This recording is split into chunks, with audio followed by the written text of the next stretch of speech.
lights on and everything else. All right, GalaxyCon 2025, are you ready for the next guest?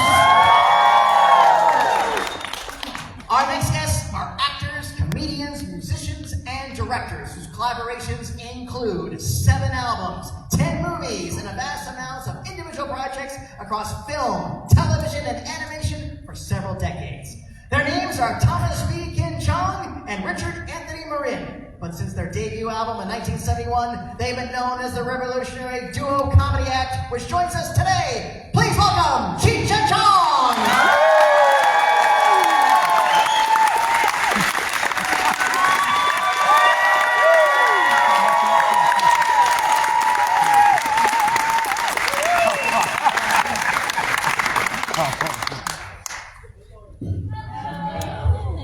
Hello.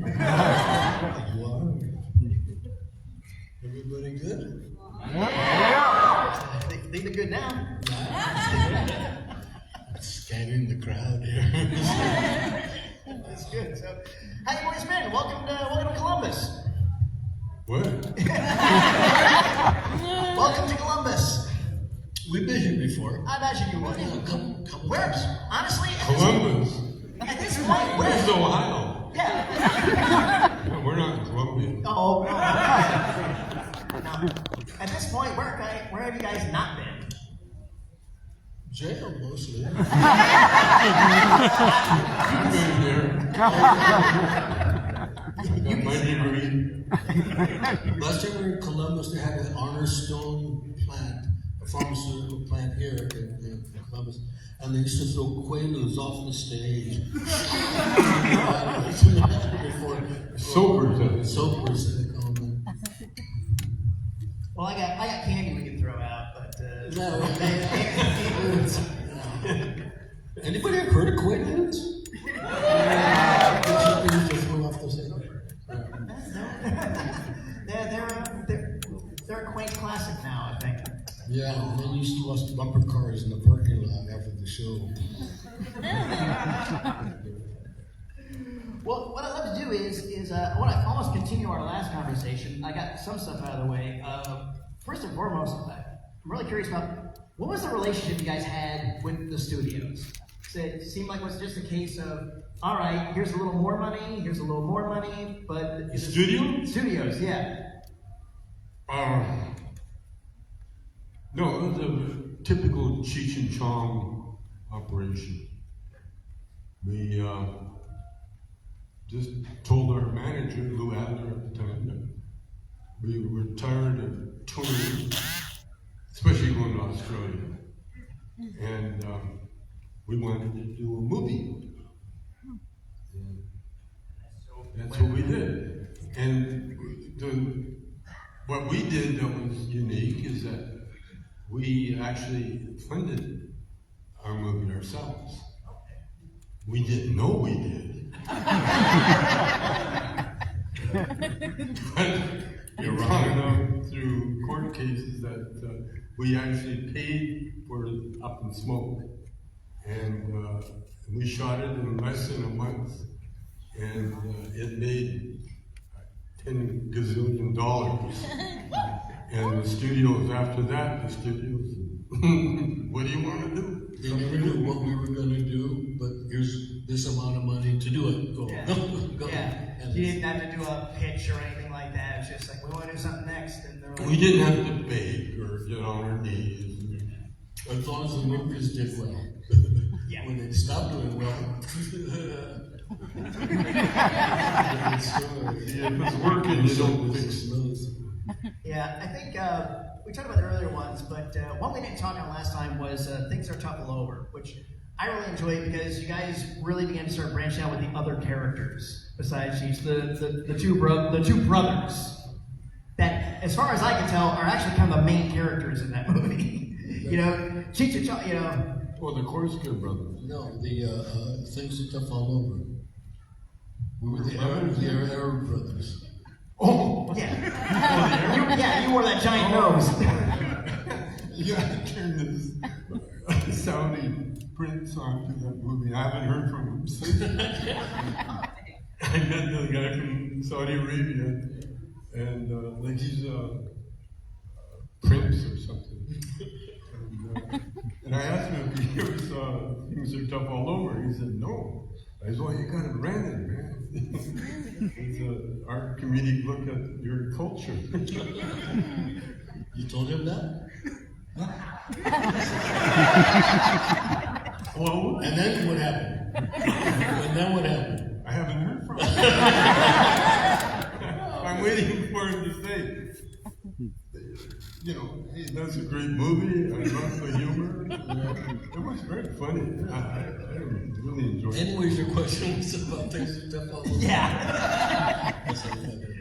Yeah, so things tough over, and you began to experiment, and this is one thing that I really loved about you guys was that you began to let Cheech and Chong were the main characters, but you were playing around with all these other characters you developed. That's where we came from, out of records. Yeah. We were, made all these characters and go to the studio and do these characters, and nobody knew who did what, because it was just these voices coming out of the speakers. When we got to movies, where they could see, okay, this guy did that guy.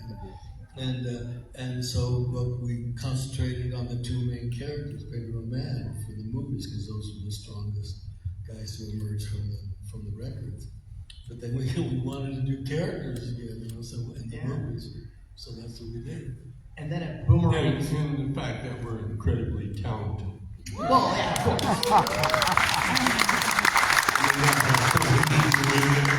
Thanks for the clap. Everything that happened to us was ordained. It wasn't planned. Yeah. And it was meant, the writers in the spiritual world decided they wanted a couple of guys to change politics and ways of life in America. And we did it.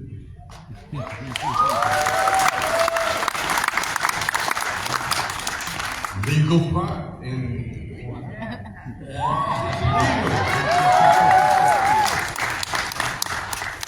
Quaaludes from the stage. But see, what we did, we kind of ruined our own career. Yeah. Yeah, it's legal.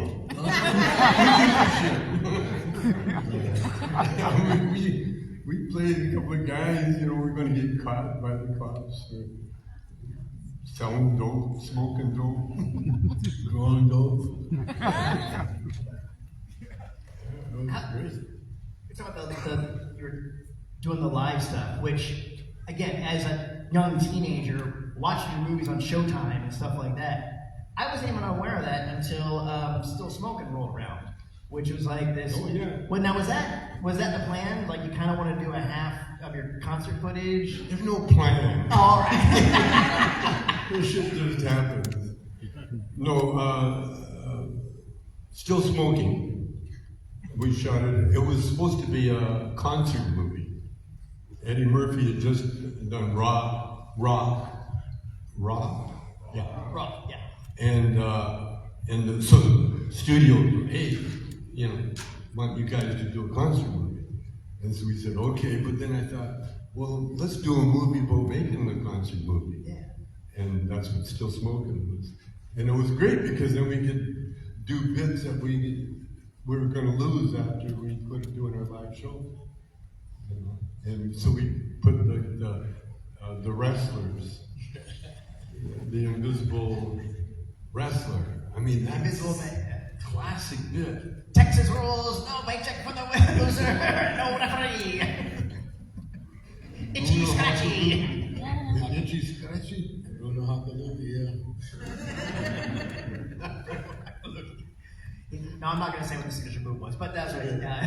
That's all you're asking. So, just what's been the best thing to come out of all this gig and this strange journey you guys have had, like together at times and separately at times? Yeah. Well, they ain't over yet. And it don't look like it's going to be over for a while.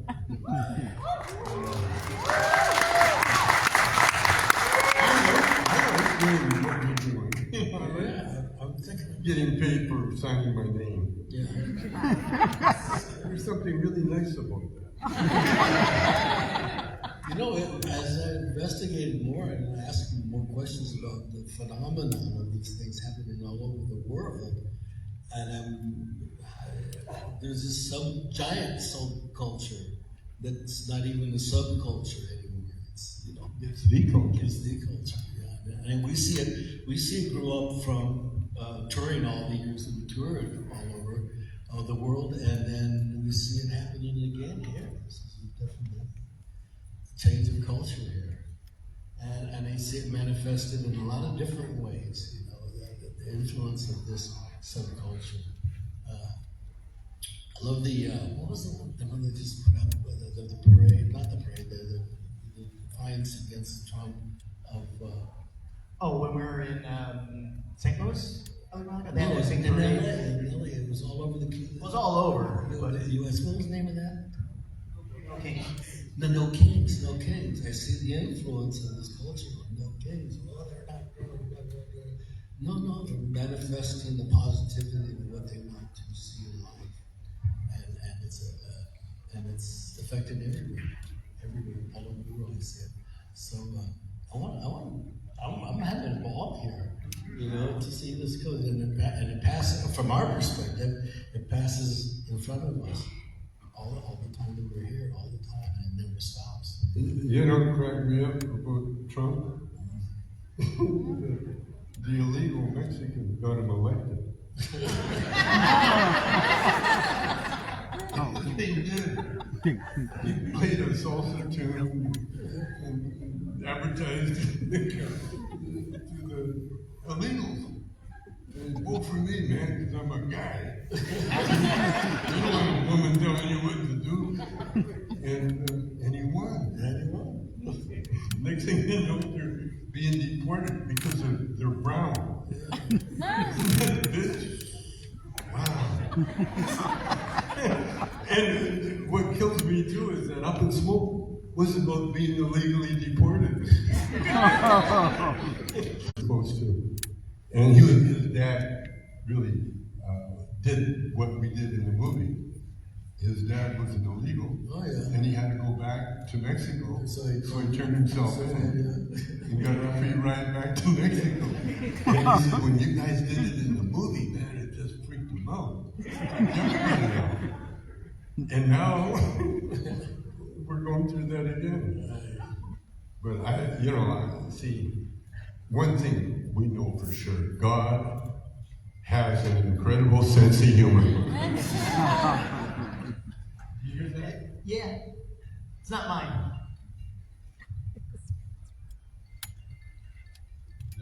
That's your whole planet calling.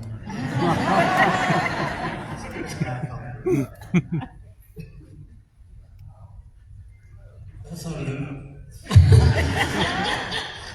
Ooh, I'm gonna tell you said that. No, I tell this phone, man, pisses me off. It talks to me. I'm reading it and it says, hey, Chong, get your shit together. Everything you need to know in life is in here. Yeah. And I don't know how to turn the fucker on sometimes.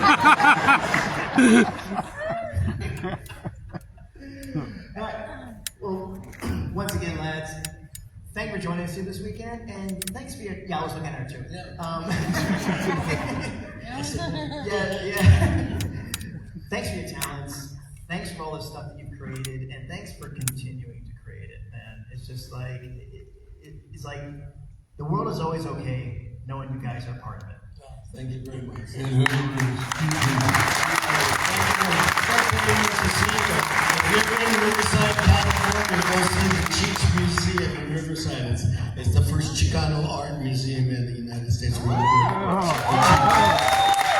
Cheech Museum in Riverside, California? That's the one.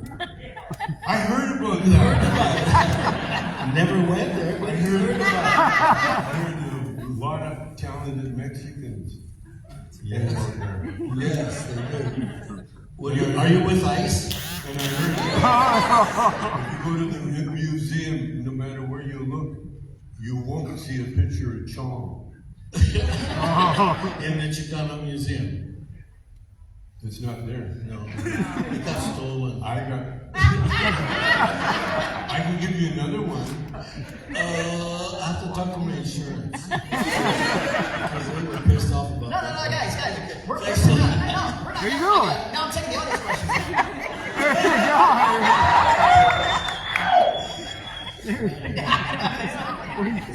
It's like, sit down, relax. Okay. All right.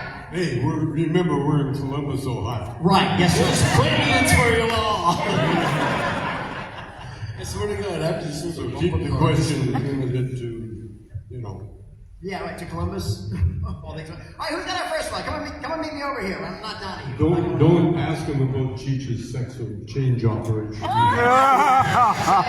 heard it. All right, like I said, you know the rules. One question. You gotta be both on one. Hey, what's your name? My name's Olivia. Well, it's my birthday weekend, so I just have a question. What is the craziest thing that you or someone else has rolled that you successfully smoked? Successfully smoked. That's important. They want to know how many grandchildren you have. 6. 6. Yeah, 6. That's the answer. That's 6. Okay. And 2 great-grandchildren. And 2 great-grandchildren. And I'm a Gemini. What's... Major women. Yeah, that's the other word. Let me see. I don't know. I learned one time we were in Ohio, and I learned to really consider the source when somebody hands you drugs. Somebody said that in Toledo. That's in Ohio. And I learned from that. So that's In Toledo? Yeah, we were in Toledo. No. It was outside of Toledo. Wow, There is an outside of Toledo? so I guess there was no limit. All right, so one for opening us up and one for your birthday. Have a happy birthday. Thank you very much. Thanks for asking. Hey, what's your name? Chris. So, knowing that you guys made Cheech back in the 70s, to give you an idea, I'm 25. My first time either seeing one of you guys in movies was you, Cheech, in Spy Kids.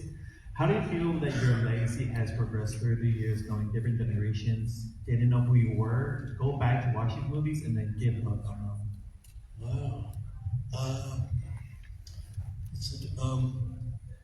You have great-grandchildren. You have great-great-grandchildren. 2. And that's a good question. It's how we've appealed through the ages to different. Now we're appealing to kids. We don't fucking know. We don't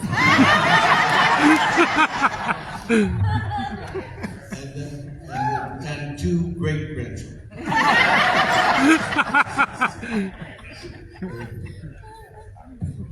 Like I said, R-rated films, so it's an R-rated panel. Just make sure. Hey, what's your name? My name is Bree. As you can see, I'm on the younger side. I just want to know how you all first met each other. How did that go about? And, How many times you've been married?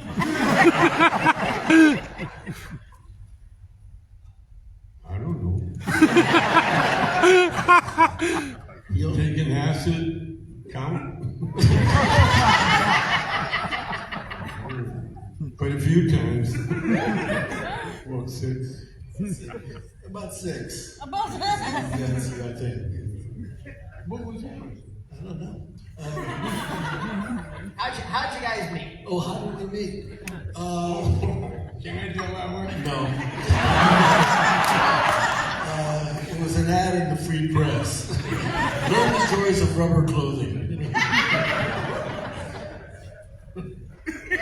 And Negroes and excessive hairy men need not apply. I think that was the one. What was that? How did we meet? Well, how did we meet? We met up in Calgary, Alberta, Canada.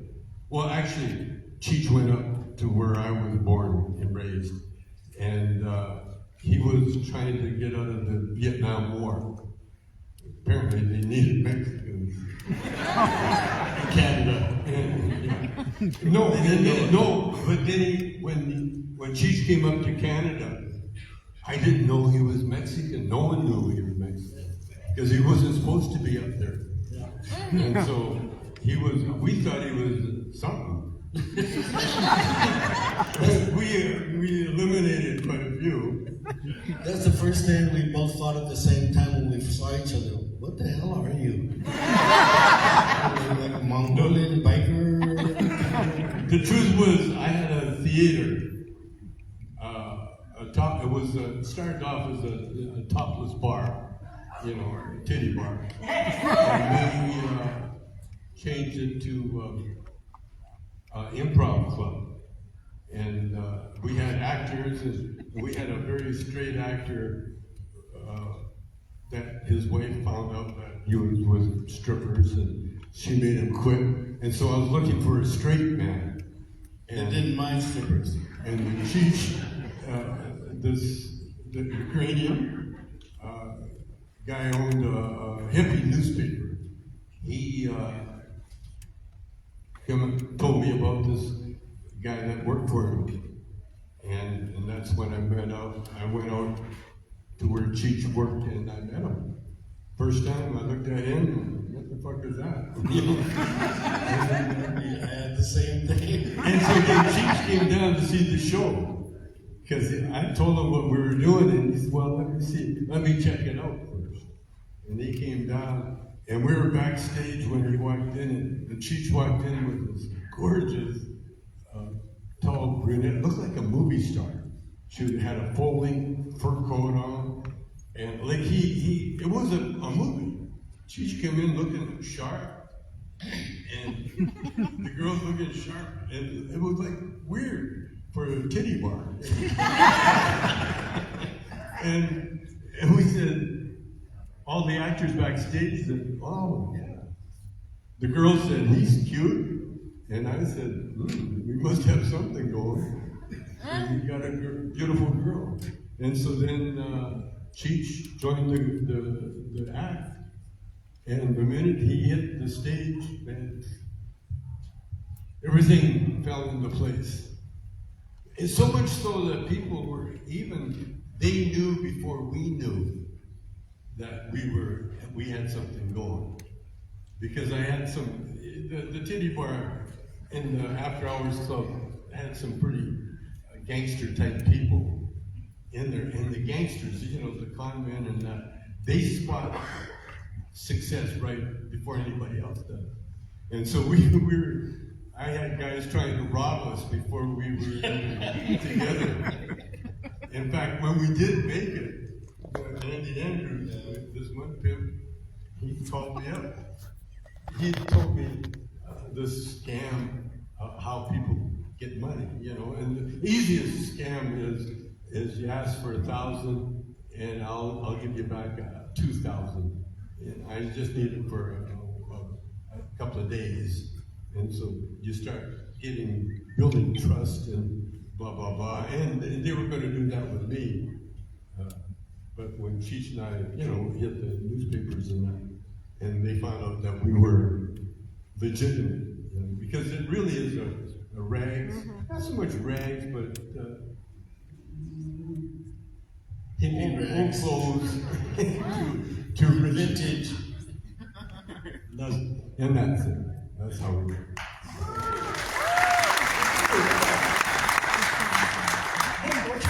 Riley, I was just curious, what was it like being on The Simpsons in the early 2000s? Yeah, that was cool. I knew the dad from Tracy Ullman's show. Yeah. And he was, the main guy. And he always wanted to direct one of these things, and they asked him, well, you have to come up with a story. So he said, well, do Cheech and Chong, and that was great because we were both kind of used to working together. before I went back in the studio, that was a voice work. All the albums were voice work. So it was nice being part of that franchise. I mean, it was such an institution. It was cool, The Simpsons. My Simpsons story was that I forgot that I had to do it. And so I was doing my daily walk down to the market, and I happened to walk by the writers, and as they were getting in the car, they said, "Oh, you're going down to the studio?" I said, "No, I'm going to the store."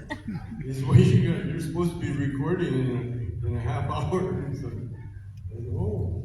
Are you guys going down there?" "Yeah, okay, I'll ride with you." so that's how I ended up doing The Simpsons. Thank you. Hey, what's your name? Patrick. Hey, it's good to see you guys again. Last time I got to see you was Palace Theater for the Light of America tour. You guys did great that night. I smoked 15 straight before I saw you. Cheech and Tutu was fantastic. But my question to you guys is, if you could time travel back into your career together, so I'm sorry, can't hear you. If you could time travel back into your career, what would be the one moment that you guys would want to watch from an outer body experience of yourselves?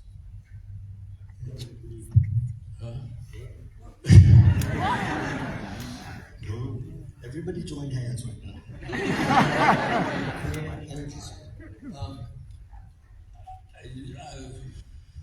I still don't understand the question. if you could go back and watch something that you've done, Yeah. like outside, like go and observe, whether it's maybe something you guys did on live stage or go back in time to the screening of one of the films as a member of the audience, what moment would you pick? What would you like to go relive in any part of our career? Relive? Yeah. The part where I can remember shit.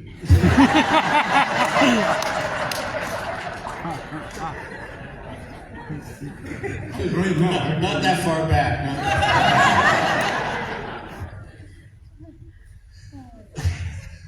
no regrets. It's the opposite. Instead of complaining, we're bragging. But man, we made it this far. Well, like our houses, we both survived the fire. Thank you. It burned your fellow against Cheech's though, didn't it? Yeah. But mine was pristine. Of course, I lived right below Tom Hanks. And all those guys are so rich, they had their own fire department. So they weren't going to get hurt. So it was nice being in nice company. There you go. Thank you. Hey, what's your name? Dan. What you got? Hey, so I think my father showed me Up in Smoke when I was probably like the 6th grade. So that's how cool he was. One thing that we always thought was humorous was when you guys come out on stage at the end of the movie and you're in your outfits, particularly when Cheech comes out in the tutu and everything. So I'm just wondering, what was your inspirations for the outfits you picked out for the band?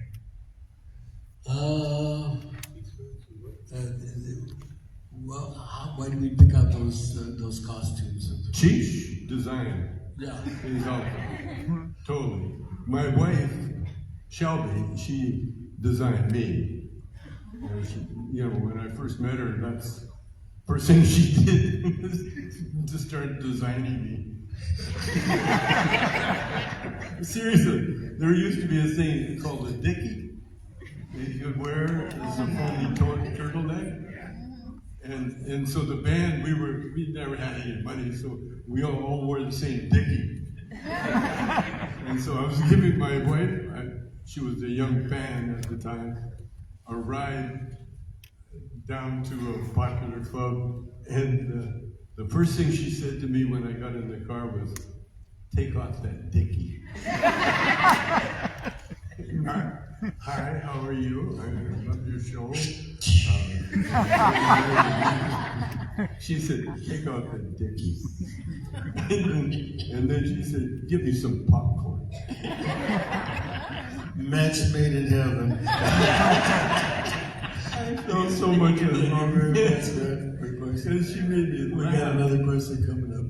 Hey, what's your name? Hey, my name's JR, and I'm just curious. I know there's still a lot of work to do in the cannabis culture, but was there a moment that you guys saw that was like, holy shit, like we kind of did this, and do you get enough acknowledgement culturally for the changes that we get now?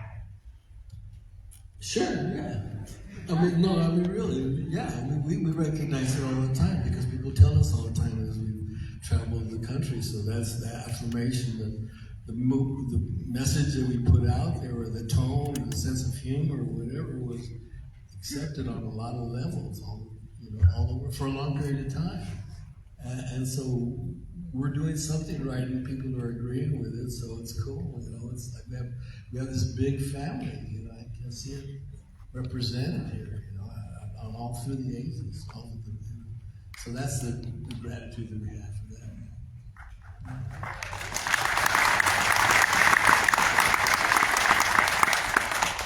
See, I think our target audience is ourselves. See, if it makes us laugh, and it doesn't matter how funny or how young or juvenile, I like that word, because our records and movies became the best babysitting tool there was.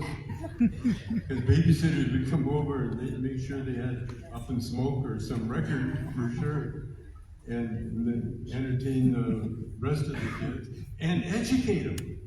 Because that's what Cheech and I did, really. We educated the whole generation. 5 generations. That's pretty impressive. Hey, what's your name? Charlie. So this is more of a recommendation than a question. There is this game called Postal, and it is known for its controversial humor. The second game came out in 2006. It was about the thing that happened around 2006, and then the other one, the fourth game, came out during COVID. So I don't know. It's a pretty controversial sort of game, but yeah. It's funny. You can piss on people and flip them off. I don't hear what you're saying. Oh, I'm just telling you about this game series that I think you guys would enjoy because of its humor.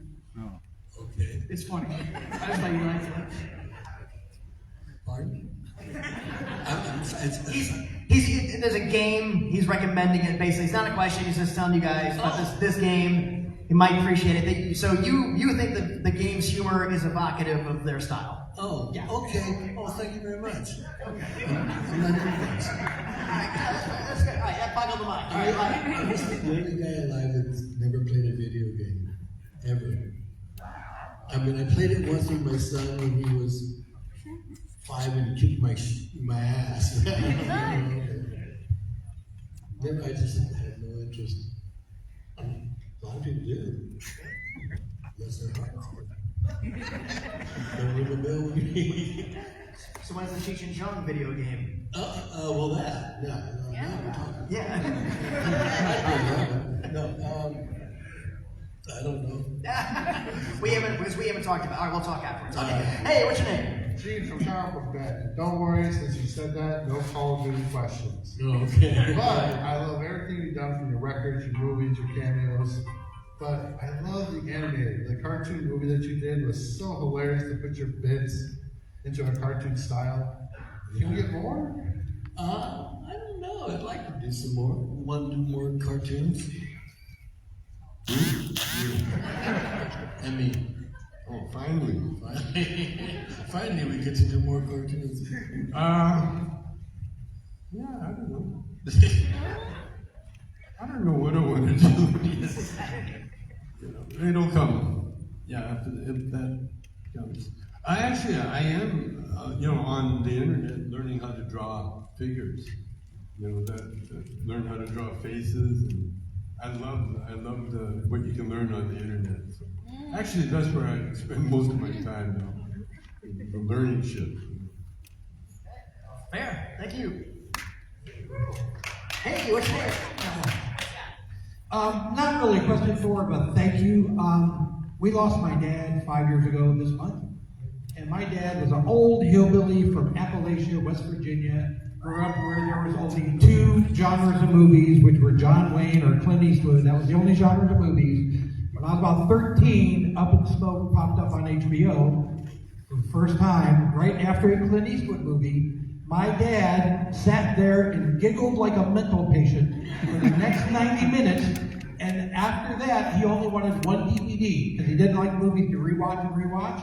But up till from 1980 to the time he passed 5 years ago, only DVD he watched was Up in Smoke. So thank you.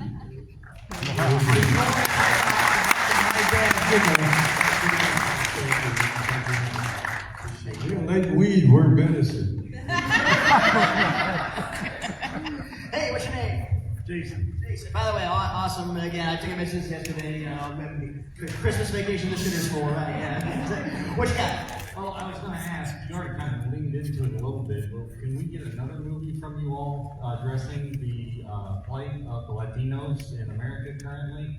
Because I think the East LA Up in Smoke was like almost predictive of the current situation, because we're getting Americans snatched off the street by ICE and masks, thrown in a van, and then they wake up in Guadalajara, Venezuela, and I was thinking I could just see like the East LA story, just now you're in Venezuela trying to get back, or maybe your family. You've just written it.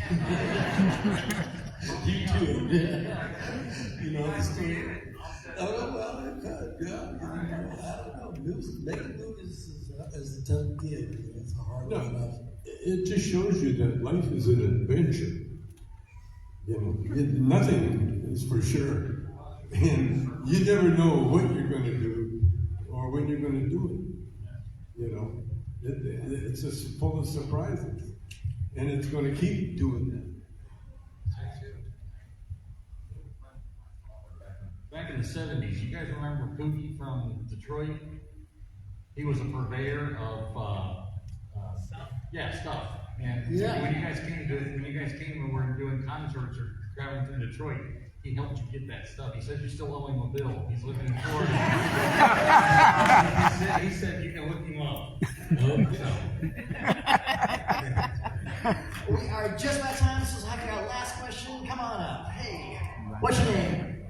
Trust me. I'm looking for a guy that I know. He's got some of my stuff. His name's Dave. I don't know if you know where he is. He's a joke. Dave's in jail. Dave's in jail. All right. What's before we wrap this up? Is there anything in the pipeline that you guys got going on? Or just kind of doing this. We're doing this. We have a company, a Chong weed company called Chong. And we have a lot of products available for everybody. Documentary called Cheech and Chong's last movie. Yeah. Which was awesome. According to the guy in the second row from Concord, man. It was awesome. No, he said it was awesome. It was awesome. Awesome. I thought you said awful. No.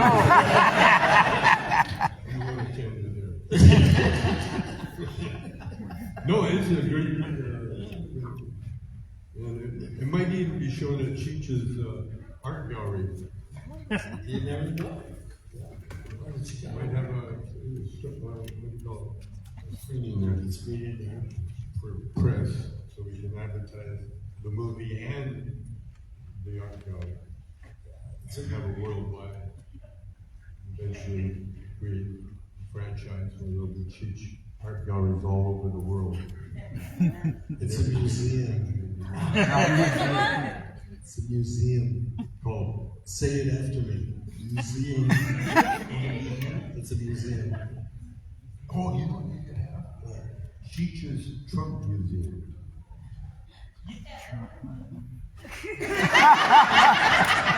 I want to hear how this is going to go. No, all the stuff that Trump's trying to sell everybody. Yeah. in a museum. And we own it. Oh, you own it. It's Cheech.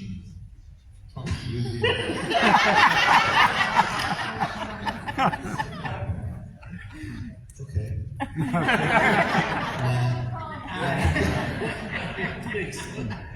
All right, how about this? One final question from me. You want to take a picture with the audience? I would love to take a picture of this. Yes, we're like clothes on. I'm like, guys, it takes off if you want.